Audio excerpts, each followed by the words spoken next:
101.5 FM. And in studio for Long this evening. Was an afternoon. Good evening. Good afternoon. Good morning. Depending where you are in this group. Everybody's having a nice week. It's hot out here in Arizona. It's about 113. And Mr. Davey out in Southern California, what do you see down there? Okay, you got us beat, Rob, because it's only 104 here. Oh, my gosh, it's so terrible. I hear some background noise. I don't know what that is. I wonder if that's at the studio. But we also have Miss Chris Ellen Austin. Hi, Chris. How are you today? I'm doing great. How are you guys doing? I'm going to be good. I guess somebody caught that background information. That's gone now, so that's good. I was going to have to leave the view here and go into that. So what's happening in where you are in Central California? Oh, it's a hot day. 102 up here. Here comes summer, and we're having a bit of a heat wave. But we're not doing as bad as they are in some parts of the country. Where it's a lot worse. Just a tragedy that happened in Texas. So our hearts go out to everyone in Texas, of course, and thoughts and prayers for you. A really terrible thing that happened, and there's some discussion about whether the budget cuts to the Weather Service and the loss of personnel have played a part. And I think that that's going to be a discussion for some time. But the warnings did go out. I think, the Weather Service says that they had people in there in the office, and the warnings did go out. And there's a bit of a contrast in a story today in the LA Times, kind of similar to the fires in LA, where the National Weather Service understood that there was going to be extreme fire danger. The winds were going to be very high. The risk was going to be very, very high. And the warnings were there, and they just didn't seem to make it to the people that needed to know about this. And there was a bit of that happening in Texas, too. And I think what we're going to see, hopefully, is some strengthening of the connections when we do have these warnings of extreme weather. This is one of those instances where there's lots of agencies involved and lots of things that have to be done. And there needs to be good agency coordination between everyone that's involved in disseminating this information to the public. So I hope that we will see some more work in coordination in that. And this is where, agencies need to get together with everyone who would be involved and do what they call a tabletop exercise, where everyone sits around the table and understands what their role is and when they would execute what action to accomplish what. So I do hope that we'll see some more coordination because there was something very similar in LA with the fires. I mean, they had the warnings in Texas. The warnings were issued. Right. Word just did not get out to the people. They did not understand the risk that they were in. So, hopefully we'll see some more coordination on that. It's really hard in those situations because if you sit around a table and you bring everybody there and you go, what if something like that happens again? And then when they all sit down and decide, yeah, that's true, it could happen. What's the potential? What, 1 in 100 years, 1 in 50 years, 1 in 25 years, whatever that may be. And then it always comes down to, and I'm just generalizing things that I've heard over the years about all these kind of things. And so then they determine what needs to be done and how much it's going to cost. And then the argument gets more into, well, do we really need to spend that much money right now? Because it may not happen for 100 years or 50 years or 25 years. And I'm afraid it goes around in those kind of circles. I mean, maybe this is someplace where California has a head start, I guess, because we do have this highly variable climate, and Yep. we do have lots of natural disasters of sorts. But what happens here, especially in flood control, is they call them tabletop exercises. Everyone sits around and they say, okay, the such and such levee is broke. You know, what are we going to do? Who's going to do what? And they work out the execution, and they work and they do this for all sorts of scenarios.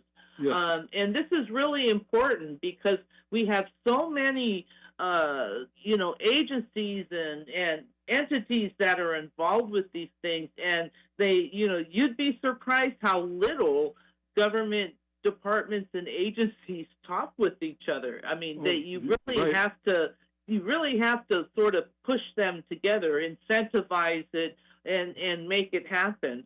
Now, I do know that in California, and I bet that this is probably true most everywhere. One of the things that struck me is when I started listening to this water stuff and going to these public meetings, is that these agencies that have a public service mandate or public safety mandate, they take that very seriously.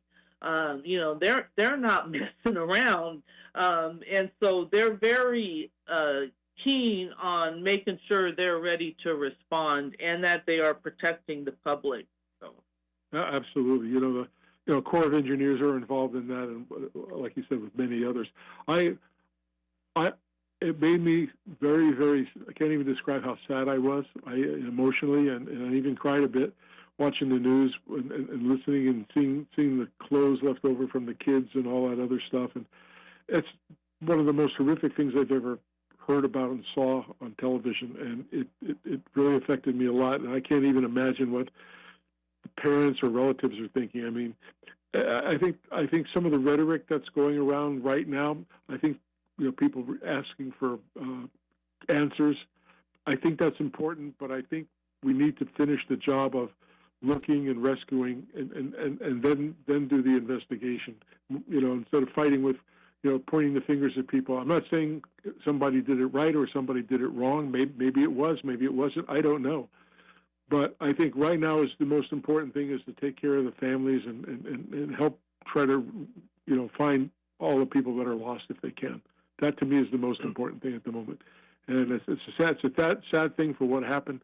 I saw today that Cane's Fried Chicken place is donating food and stuff to all the people down there and stuff. And there's so many people who are personally going there.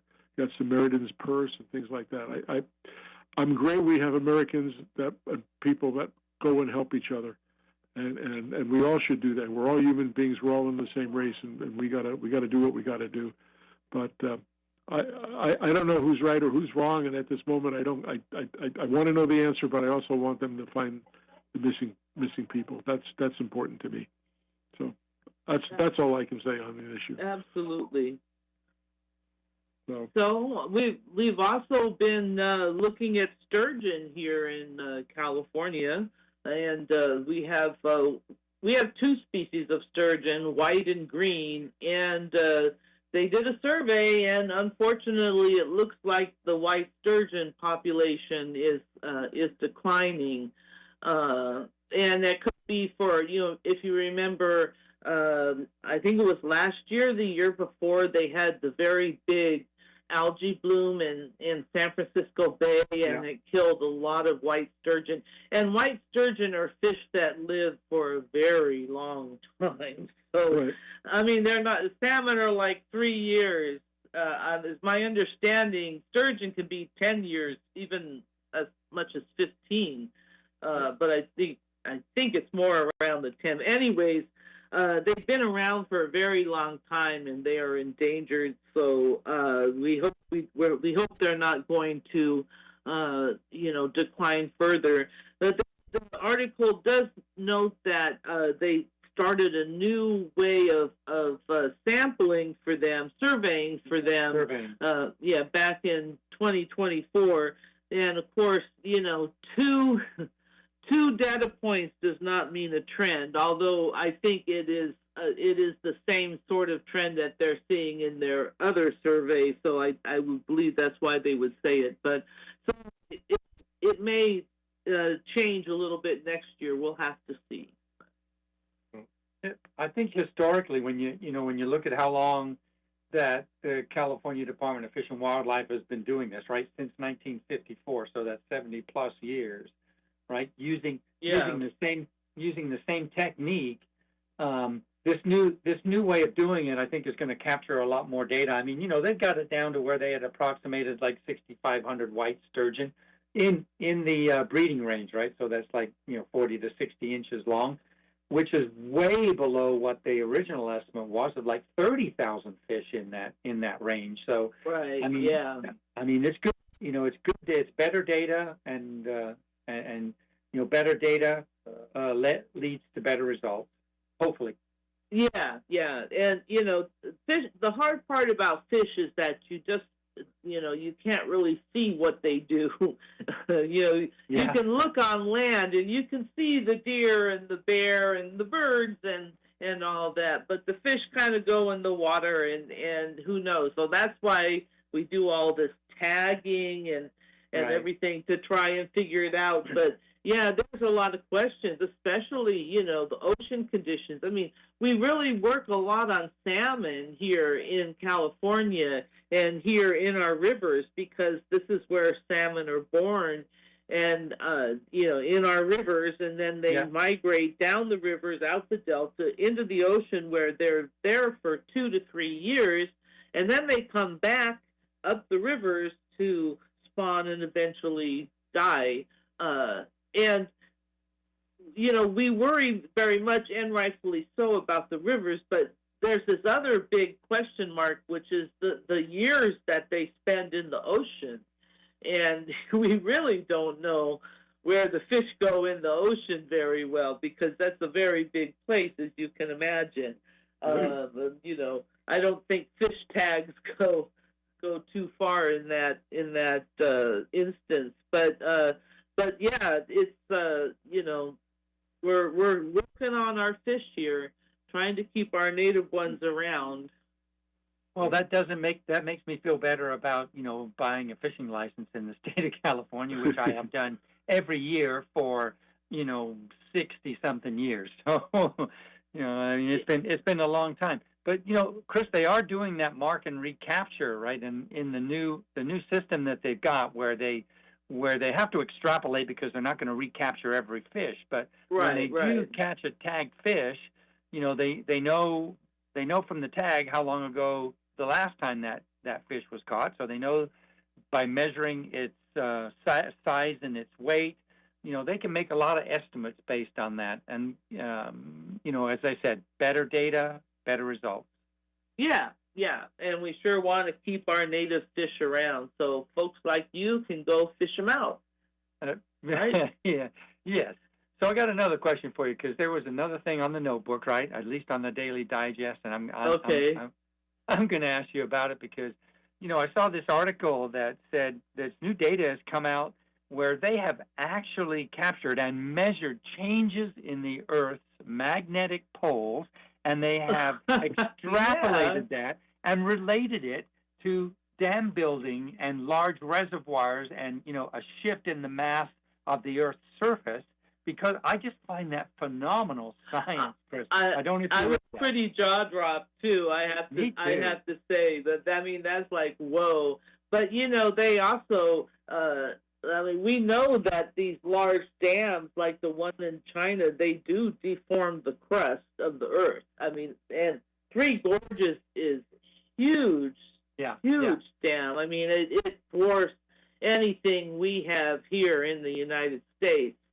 I think you probably take 4 Hoover dams to be a Three Gorges. I mean, it's an immense structure, and that's and that's known to actually deform the crust. But it's kind of, water's a heavy thing. Yeah. Yes, 7,000 dams, it says, constructed from 1835 to 2011. 2011, yeah. Yeah, shifted the poles about a meter, 3 feet. Yeah, 3 feet. What about the theory that the magnetic poles are switching? That has happened before. Yeah. That has happened before, and yeah, it's moving around. That I know that's happening. Which, and who knows in modern times if it switches? I don't think we've ever had that happen in modern times when we have all this equipment and electronics tuned to the earth. I don't remember the last time it switched, but probably if you didn't have anything electronic, probably wasn't a big deal, but yeah. And I read a lot of it. I didn't get into it really deep, and there's actually a paper that was written, and it's called True Polar Wander, WANDER, driven by artificial water impoundment. I mean, that's what this article was based on, and I'm interested to read it. And Chris, I'm probably going to do it, and I'll send you a book report. All right, sounds great. Maybe you can add that to your blog. Yeah, yes. Hey, so I was reading this article that you had in there about almonds and how the almond industry is saying, hey, we don't use as much water as everybody thinks. Unknown participant is now joining. Oh, it's an almond. An almond is coming. No. There's so much controversy around that, Chris, right? One almond and how much water it takes to grow one almond. It was a really big thing in the last drought, and I think as things kind of heat up, we're not really in a drought, but I think that almonds kind of have this bad rap. I think for water usage. The articles that I posted today didn't really say how much almonds how much water almonds do take. They basically said we're telling farmers get ready, get out there and tell your story. So we'll see. But almonds are not a bad crop. I don't think we should be vilifying almonds or any other crop. Agree 100%, right? I mean, look at if you want to do that, there's some rankings, there's some charts that you can get online which shows you the amount of water it takes to grow certain crops and based on the yield of that crop. There's like a point in which they balance everything out and give all crops an equal value. But alfalfa and crops like that, right, which are not for food but for feed, for cattle, I mean, that ranks right at the top of that list, and we've been through this before on the show, Chris, before.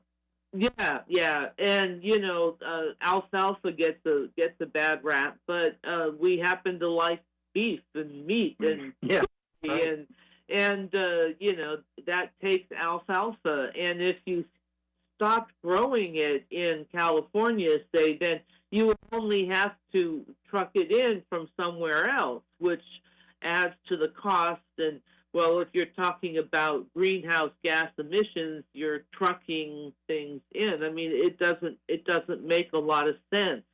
So another one that people like to hate on is cotton. Although we're not growing as much cotton in California as we used to, in the Central Valley, but cotton grown in California, and I also read something a few days ago about cotton in Arizona. They get twice the yield of cotton per acre than in the former cotton belt, like in Georgia or wherever. I mean, the climate is really very well suited to cotton. So is it a waste to grow cotton where it's twice as productive versus growing it somewhere else where it's not as productive? I mean, it's all trade-offs. It's all resources. Some people out there would say, hell no, you should not grow cotton in the desert.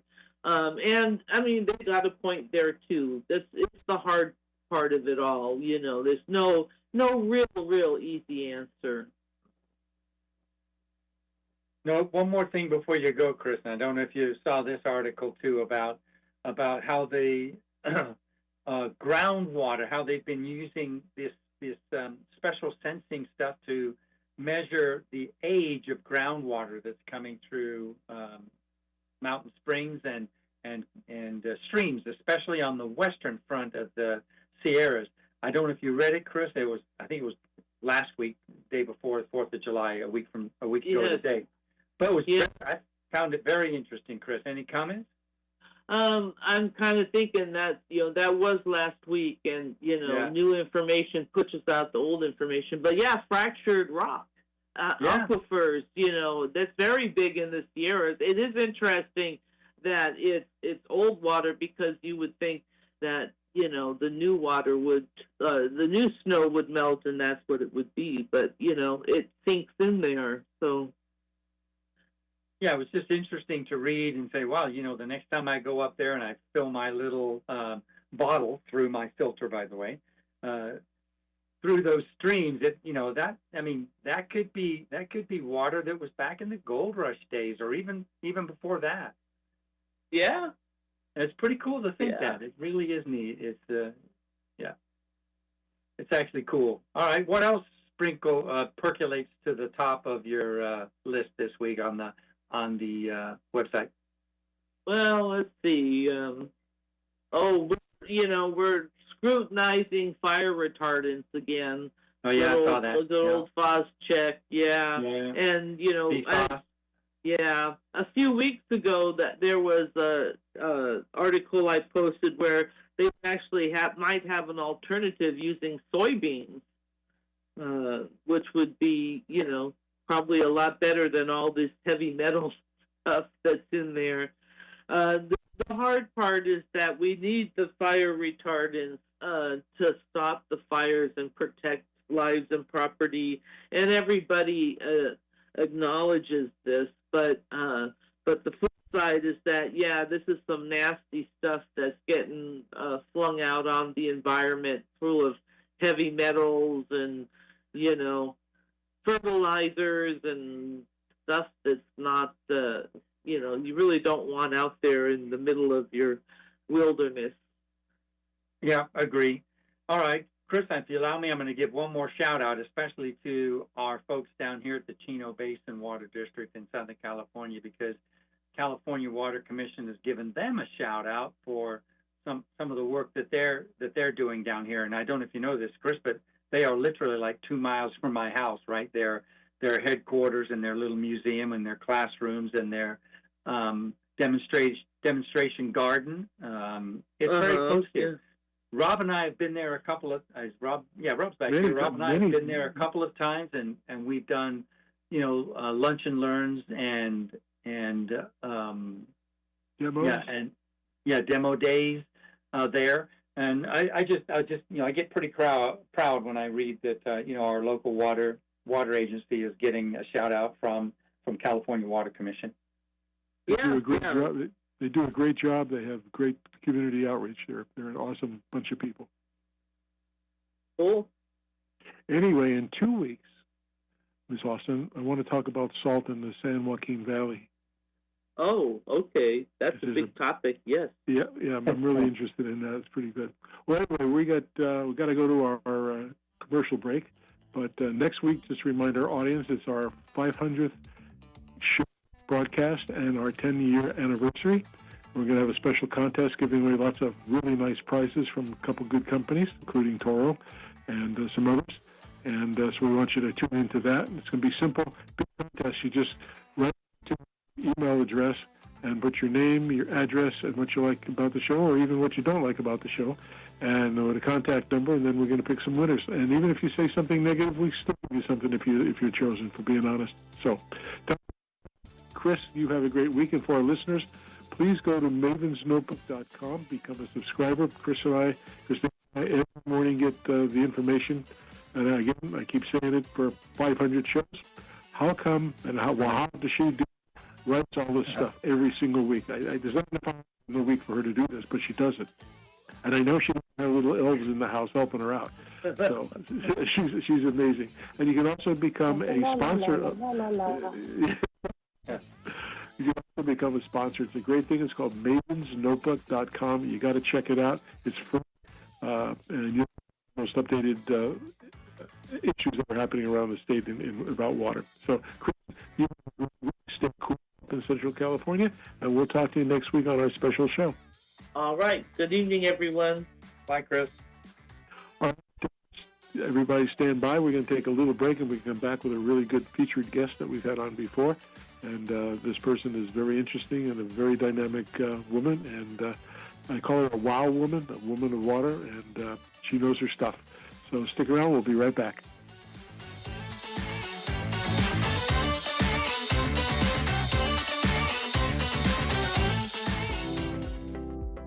One of the most time-saving tools I found for my customers is our app and our e-commerce feature. So customers actually have the ability to view all of their quotes in one place. If you contact your Site One seller, you'll be able to log into your account and see all your quotes in one place. And instead of jumping on the phone or waiting for your seller to call you back, you can approve it right from the website, and it will send a message to your sales rep to get it on order and reserve the material.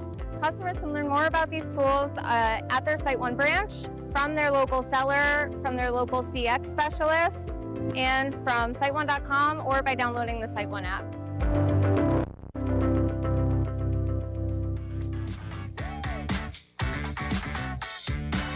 Water is one of the biggest expenses for communities, HOAs, universities, golf courses, and resorts. So keeping those costs under control, especially when rates are increasing while water supplies are being reduced, are often essential to a customer's survival.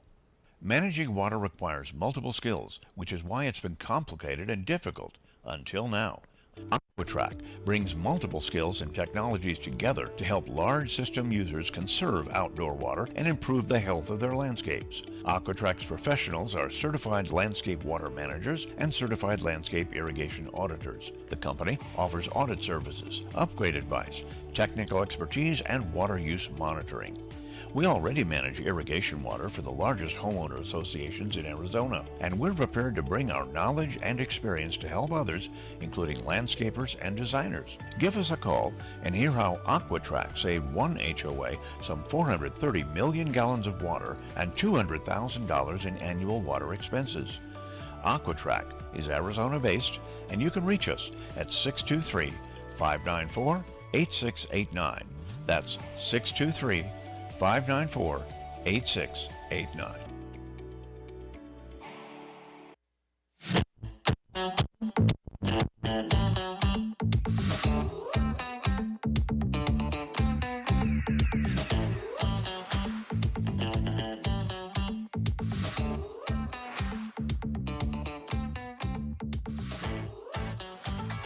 Welcome back to the second half of the Water Zone. I'm Rob Starr along with Mr. Chris Davey, and we have a very special guest who was on the show a while back, a couple of years ago. And that's a really dynamic person that I met, and I've known this person for a lot of times, and did some projects with them together as far as training and some other things. But I'd like to bring her aboard, and her name is Sandra Giardi, and she's the Executive Director of the California Landscape Contractors Association. Association. So, Sandra, welcome to the show. Thank you. It is so good to be back with you guys, Rob and Chris. And I have to say, we need to take this back a little bit to the top of the hour because I was listening. It is 102 brisk, chilly degrees in Sacramento. Everybody was giving your weather report. And the other thing is, right before you guys cut to break, you gave a fantastic shout-out to the Chino Basin Water District. Yes, we did. And I just need to pile on that love fest. Because I don't know if you or your listeners are aware, but some of the water work that we do with certification and helping people learn about smart landscape water usage, like water budgeting, etc., we have classes that go on all throughout the state, and twice a year, Brandon Burgess and his team out at the Chino Basin crew, the whole team actually, they have always been a generous partner of letting us use that fantastic site. It's just, I cannot love on them, and frankly, all of the partners that we get to work with throughout the state that help us bring good water education to the industry so that we can hopefully benefit everybody. So Just had to get that in there before we officially got started. No. Yeah, no problem. I mean, we've had Brandon Burgess on the show before. He's been on twice, I think, Rob, if I Yes, remember he has. right. Yep. But will Yep. he be on the seminal 500th episode next week? That's the question, gentlemen. No. and it wasn't. No. What? It was really hard to think. What are we going to do? I talked to the people who did the first show that we've ever done, and we've had quite a bit of people who worked on the production of the show. Chris Davey, naturally, Chris Austin. But we had I started off with Mike Barron, if you remember him. I'm sure you know him. And yes, Mike Barron is a long-time part of the CLCA family and one of our Allegiance Award winners, which is the highest award we give. Yeah, did you let me surprise him to get him to come to the meeting to get his award? Yes, I kind of feel like we should give a little backstory. So, CLCA has a number of awards that we give. The Allegiance Award is the highest one we offer, and it's not even offered; it's earned. It's earned by people like Mike Barron from Toro, who have given of their time and their talent and their expertise to better the entire industry. And one of the things that we try to do when we give this award is to have the recipient there at the event where we give it, but not know that they're going to receive it. We like to have the element of what we think is a nice surprise. Not all surprises are nice. We think this one is. And Rob, you were a complete rock star when it comes to stealthily trying to find a reason to get somebody to drive to the Ontario Convention Center and join a midweek luncheon. And it was just so special to have you both there. It was a great honor to be with Mike, and Mike's still, and we see him all the time, and I do appreciate. So he's going to be on our show, and we also have Ingy Bisconer and Paul McFadden, who used to do. They worked for our ag division, but they do an ag show every 3 weeks for us, and brought in people from the farming and agriculture world, and it was awesome.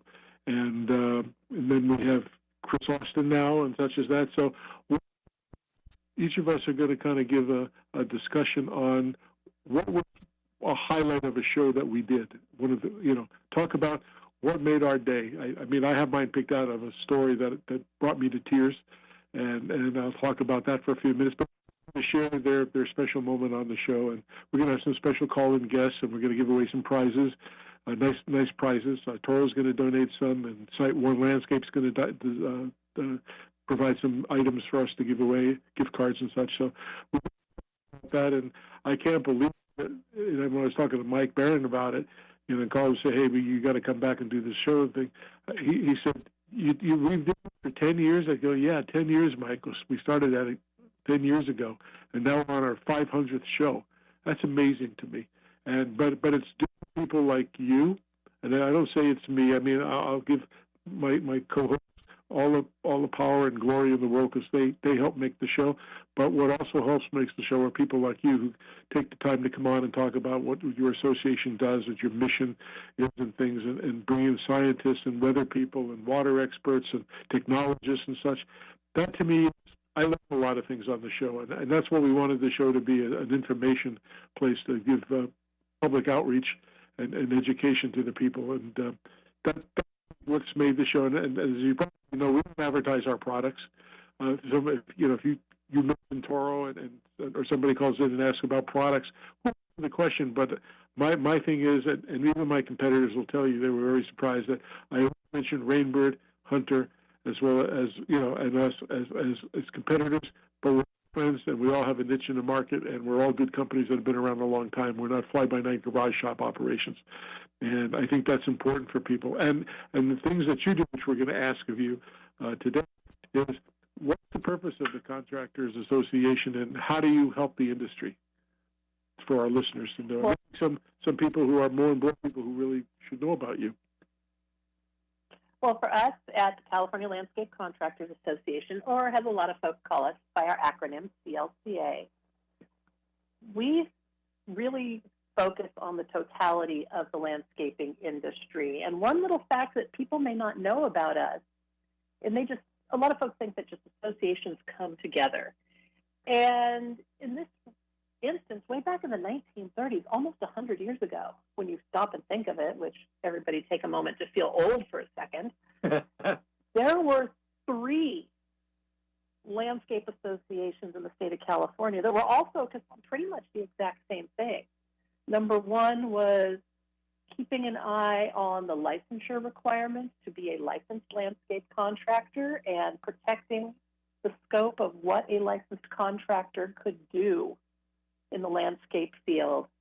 Because from time to time, other interests want to come in and say, oh, irrigation, that shouldn't be with you guys. That should be over here with this industry. And they knew of each other, these 3 organizations in the 1930s. And by the 1950s, they came together and said, we really work better together. And that's where CLCA was born. Mentioned earlier when we were talking, of course, about water, and we should because we're at the water zone here. Yeah. You made a really good point that this radio show is pretty much product agnostic. You guys are about water use, what's happening with water. We recognize that the consumers out there have a lot of choices from, as you said, quality companies with a great historical track record of providing good, technologically advanced tools that people can use to achieve those goals. And one of the pieces that CLCA has been doing with water goes back to roughly 2008 with our Certified Water Manager program. And I would give the shout out to those exact same companies that you name checked a few minutes ago, because companies, like Rainbird, Toro, Hunter, to name a few, your companies stepped up and partnered with the California Landscape Contractors Association to say, hey, we recognize the products that are put out there are part of the toolbox and the solution to helping California have beautiful landscapes that conserve and don't use as much water as they have been in the past.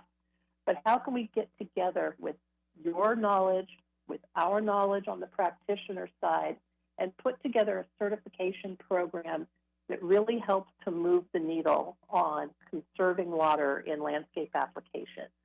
So I don't want this whole thing to sound like it's Kendra and the CLCA Love Fest, but we really are better together. And with our certification program that has helped save a lot of water, it was made possible because of the partnerships with those companies and other experts, both in the educational sphere, at the UC system, working with partners at the Department of Water Resources, and that whole totality of industry in order to make good things happen.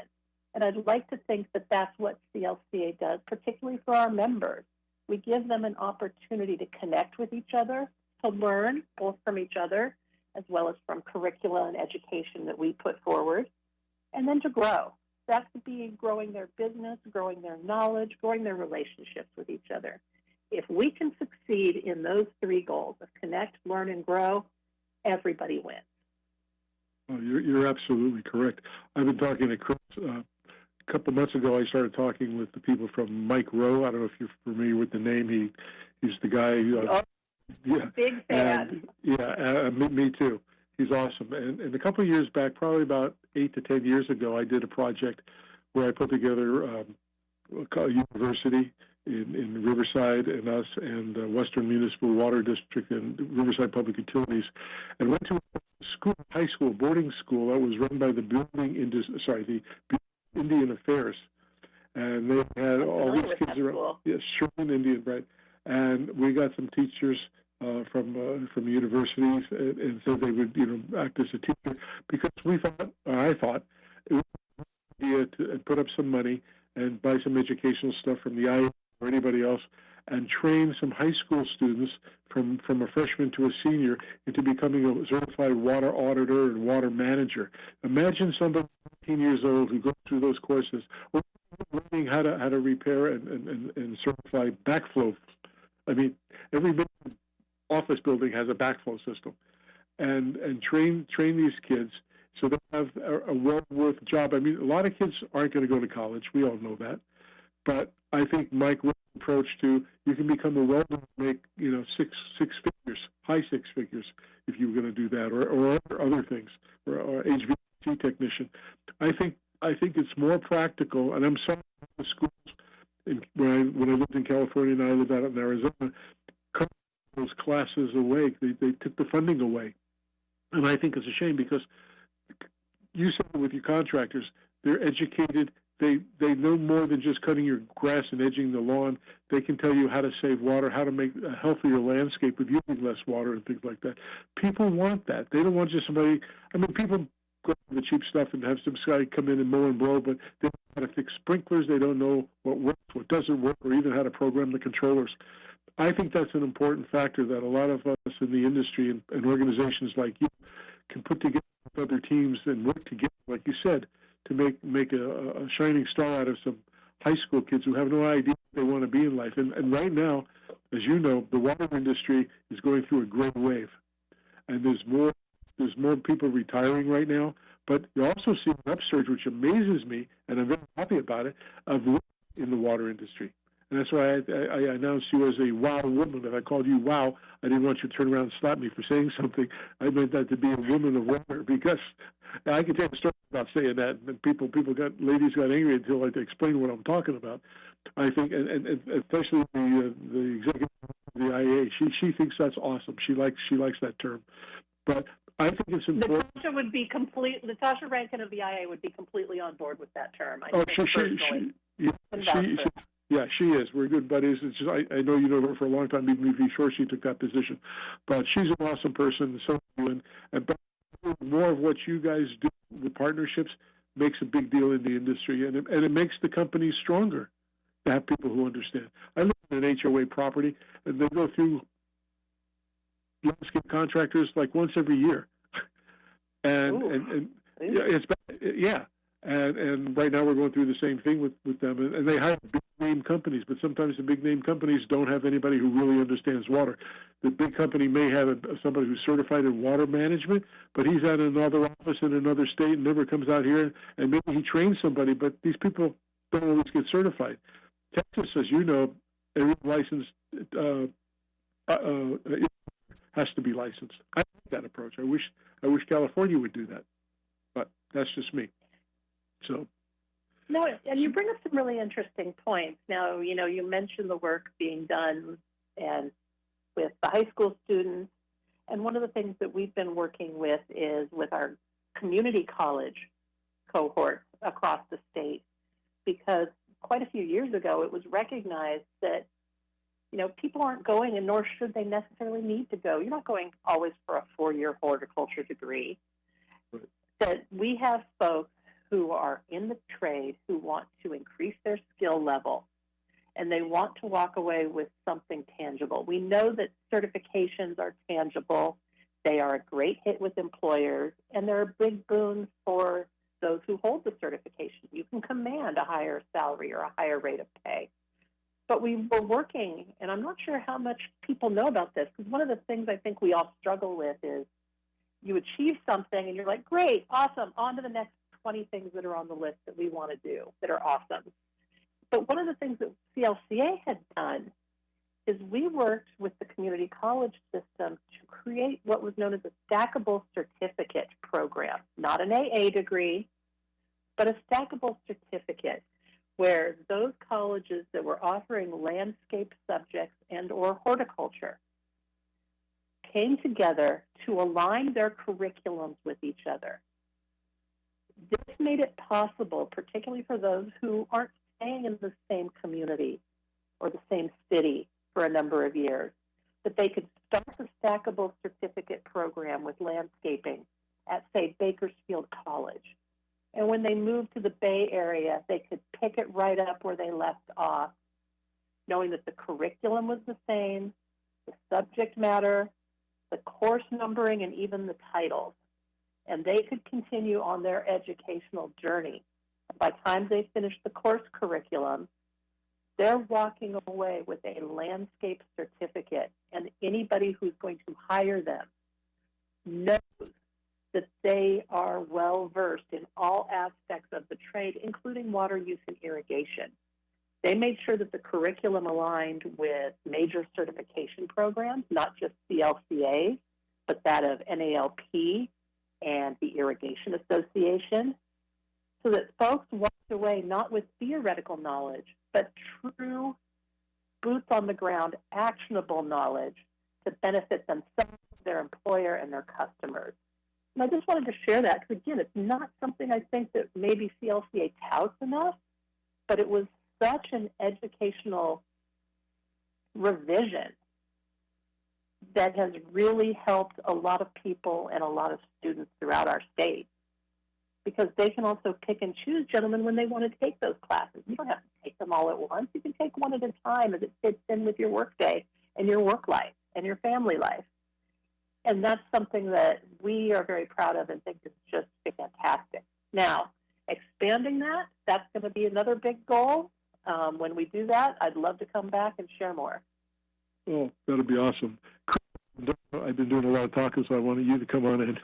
Yeah, no worries, Rob. It's okay. Sandra, welcome back again. Hey, listen, I just happened to be talking to Rob before the show, and we were looking at how many guests from the CLCA have been on the show before, and there's been I dropped the names. So we've had Mickey Strauss has been on before, and before passing, Richard Daigle, who was chapter president of several chapters, and all the way back to Rob, I think it was 2015 when you told me it was Larry Raffle. I'm not sure if I got his name right, Sandra, but 10 years ago, in the first year of the show, we had a CLCA guest on back during that time. So I think that's fantastic. I love the fact that we have the depth and breadth of experience, knowledge, and interesting people to interview in our association family, because all the people that you mentioned are folks who are incredibly knowledgeable, not shy about sharing their expertise and their opinions. And I think most recently, was it back in April, you had Ed Wallace with Midwest Landscaping? Yeah, he was on Eddie Wallace. Faces, yeah. Exactly. In fact, somebody that I would love to connect you guys with, we have, when we're talking about firescaping, and one of the things we're working on right now is the intersection of firescaping and landscape water use. And at what point are some of these regulations possibly going to come into conflict relative to how you design a landscape site and plant material? Out here in California, for those who are not familiar, we have the Model Water Efficient Landscape Ordinance. Yep. And on sites that triggers those landscaping requirements relative to water usage, it includes achieving an average plant factor, and plant factor is how much water an individual type of plant uses, right, of 0.8 or lower. And how are we now going to incorporate the MWELO restrictions and rules on design and implementation of landscaping with the type of plant material that actually is more resistant, which tends to be more higher water use plants? Yeah. Those are things that we see are coming down fast and furious in the next coming months to year, that the state and CLCA and other interested parties are going to need to be working on.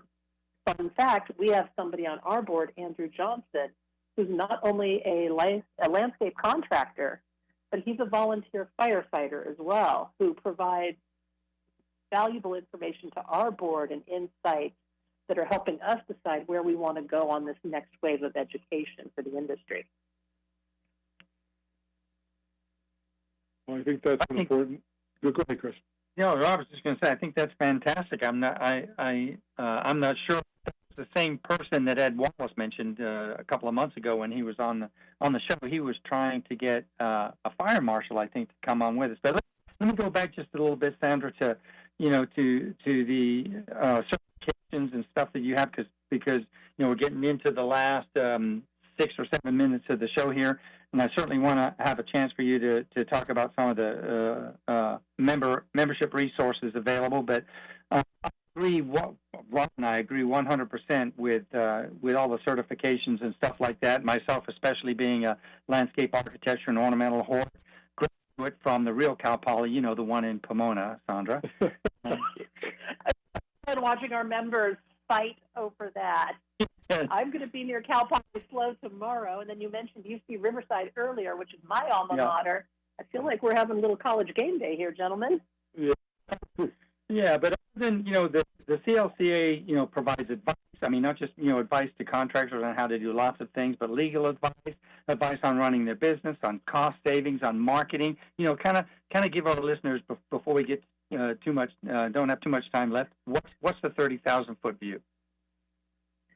You want the elevator pitch? We can do that as part of how CLCA helps our members connect, learn, and grow.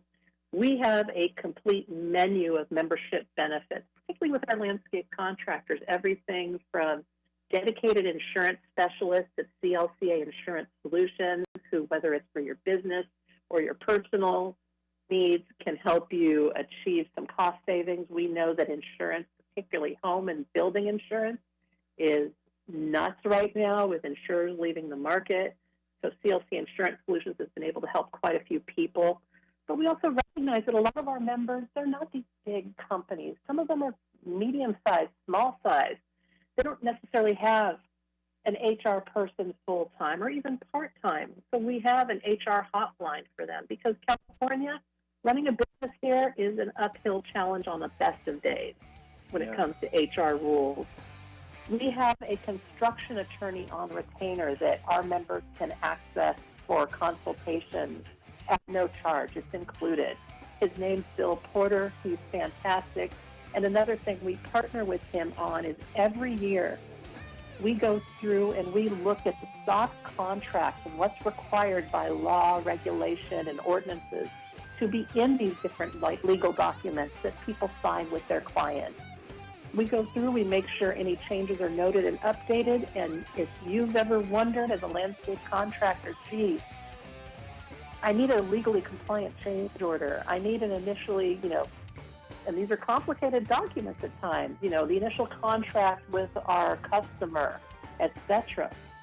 We have those, and you have the knowledge and those peace of mind of knowing that those are reviewed by an actual construction law attorney. And right now we offer 12, the newest one, and it's something, if you've been concerned, folks, about tariffs and how they're going to impact supply materials coming into California for your job sites, we have one that's even a legal form on a material price increase. How do you work up front with your client, but also protect what you're doing in case between the start of the project and when you need those materials, the price goes up exponentially? Well, we have a way you can do that, and we have a form that's legally reviewed that'll help you out. But let's give the speed round, so I know we're running out of time. We have everything else from discount fuel programs, credit card payroll, all of the education, certification programs. We have our upcoming Trophy Awards and convention in Sonoma County this year. Trophy Awards is fantastic.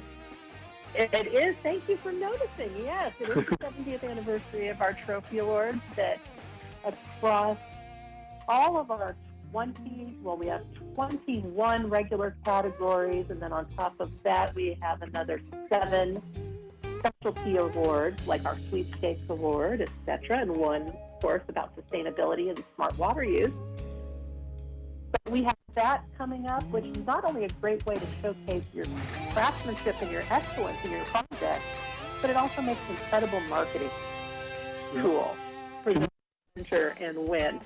Did you get a hold of your organization, website or something? We'll give it to NBC in a moment. CLCA.org, that's where you'll find us in the little corner of the internet, and we love what we do. We love this industry, and we love you guys both, Rob and Chris, for having us on today. Well, we appreciate it when we switch it over, but don't go away. And much appreciated you coming on. We love having you on. It's a pleasure. All right. And Chris and I always tell our guests and listeners, please help keep our planet blue. Because you got to have blue. We'll talk about the show, so make sure you tune in and get a chance to win some nice prizes. We have more than one. We have more than 10. So we have lots to give away. So stick around next week. Thank you. NBC News.